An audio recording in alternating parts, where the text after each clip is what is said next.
We will do trains in time, speed and distance now. We have all travelled by train. Indian Railways is an integral part of our life. But we have never thought of all these things what we are going to discuss next. For example, say if there is a tree, not in the middle of the track of course, but adjacent to the track, and if a train has to cross a tree. Let's take the speed of the train as S and the length of the train as L. Right? Now just think of it, to cross this tree, don't go by the drawing, understand the feelings. To cross this tree, what is the distance that the train needs to cover? The length of the train is L, we know this, right? Now just think of it, the tree is not going to move anywhere, it's going to remain where it is. The train is moving. So to cross this tree, what is the distance that the train needs to cover? Think of it like this, we say that the train has crossed the tree when it is completely past it. Completely past means the very last point of the train should cross the tree. So just think, what is the distance that this point needs to cross if it is to cross the tree?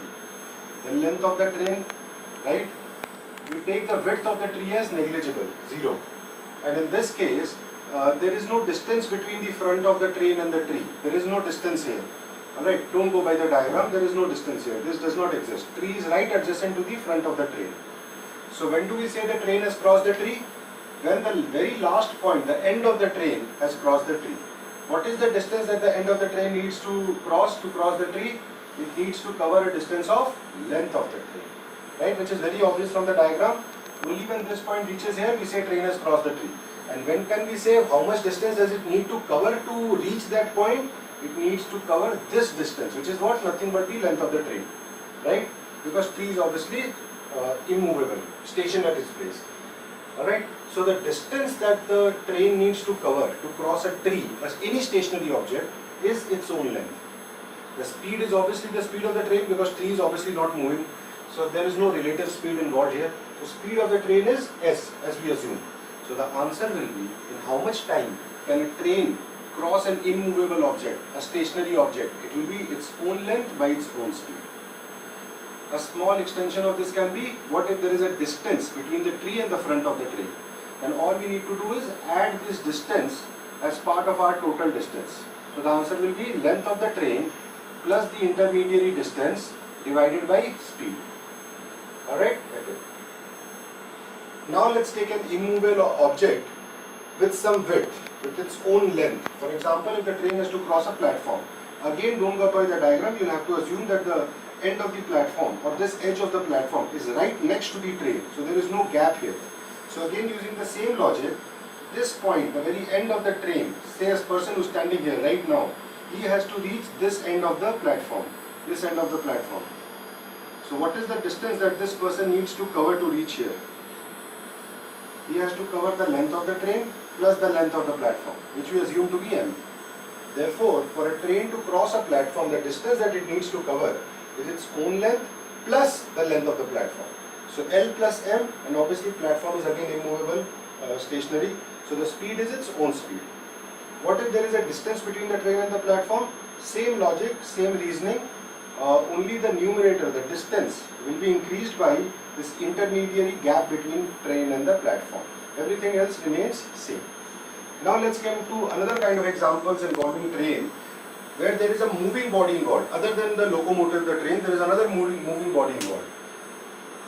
For example, there is a train and there is a person right in front of the train. Not in front of the train, just adjacent to the front part of the train. This person is not standing and staring, he is going on his own merry way. Right? So he is moving, the person is moving, which people are entitled to. Let the speed of this man be V. And we will assume the width of this human being as negligible. Right? So a slim trim person moving at its own speed V. Now in how much time can the train cross this person? That is the question. Because now there are two moving bodies, you will have to recall what we did in relative speed. Which was what? That when people move in opposite direction, the speeds are added. And when they move in same direction, the difference of the speed is taken. Alright? So let's take both the cases, same direction and opposite direction.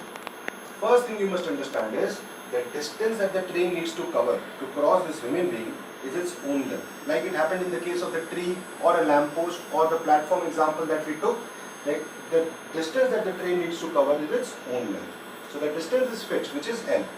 The speed, when they are moving in same direction, is the speed of the train minus the speed of the man, which is S minus V. The speed, when they are moving in opposite direction towards each other, will be speed of the train plus the speed of the man, S plus V.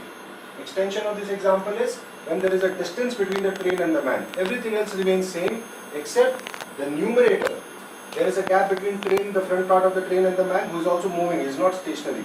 So this gap will be added to the distance that the train needs to cover the man completely, whether in the same direction or in opposite direction. The direction will only influence your denominator, speed. It will not influence your numerator. The distance remains constant. And you must have realized by now that distance that a train needs to cover in most cases is its own length. If the body that it needs to cross does not have a width, an identifiable, quantifiable width, if we can take the width as almost negligible, then the distance that a train needs to cross any body is its own length. So the distance or the numerator to calculate the speed in most cases will be the length of the train. The denominator most of the time is the speed of the train. Sometimes the speed of the train has to be adjusted by the speed of the another body which the train needs to cross. Like we have taken the example of this man. If we can replace this example of man with say a cycle or a motorcycle or a car, in most questions the width of these objects is taken as negligible because it's a fraction of the length of the train. It's almost negligible and it's difficult to quantify also. So the width of these objects are taken as negligible. Therefore their presence will only influence the speed, the relative speed, the denominator. It will not influence the numerator. Alright? And also one more thing that you have to keep in mind is that in most train questions, that speed is given in terms of kilometer per hour. Obviously train will travel at a very fast speed, but the time that train will take in most cases to cross an object, a man, a car, a bicycle, a tree, a lamppost, whatever it is in seconds. So somewhere we must be aware of that and not commit a silly mistake there. So we must, in most cases, the moment the speed of the train is given, we should take the trouble of converting into meters per second. Because in most of the questions you will need to do that subsequently. So why not do it before? Now let's take the real cases, the special cases. Two trains involved now. So two trains moving on adjacent tracks, right? Either in the same direction or in opposite direction. Alright, two trains, adjacent tracks, either moving in the same direction or in opposite direction. Alright, let their lengths be L1 and L2, let their speeds be S1 and S2. Now, the difference that comes in these kind of questions is that when two trains are involved, the distance that they need to cover to cross each other completely is the sum of the length of the two trains. Previously, when there was only one train, we used to take its length as the total distance that the train needs to cover to achieve its objective, to cross a person or whatever the objective is given. When two trains are involved, irrespective of the direction, whether they are moving in opposite direction or the same direction, the distance that they need to cover to cross each other will always be the sum of the length of the two trains.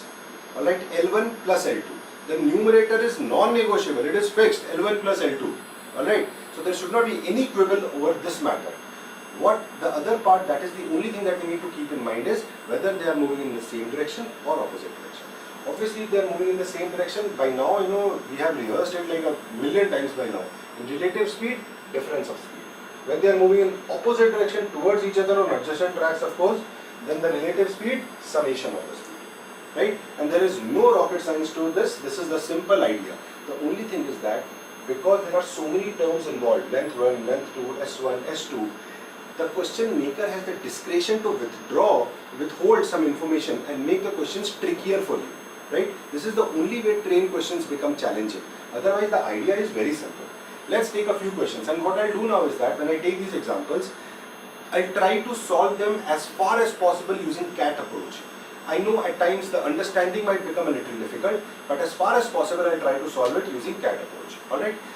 So I'll try to use, when I say CAT approach, we mean ratio and all, conceptual understanding, right? Less equations, less writing, okay, just understanding the whole scenario. Alright? Okay, let's come to the first question. A train crosses a tree in 20 seconds. Tree, no width, no movement, stationary object. So So basically train is covering its own length in 20 seconds and a platform of length 200 meters in 24 seconds.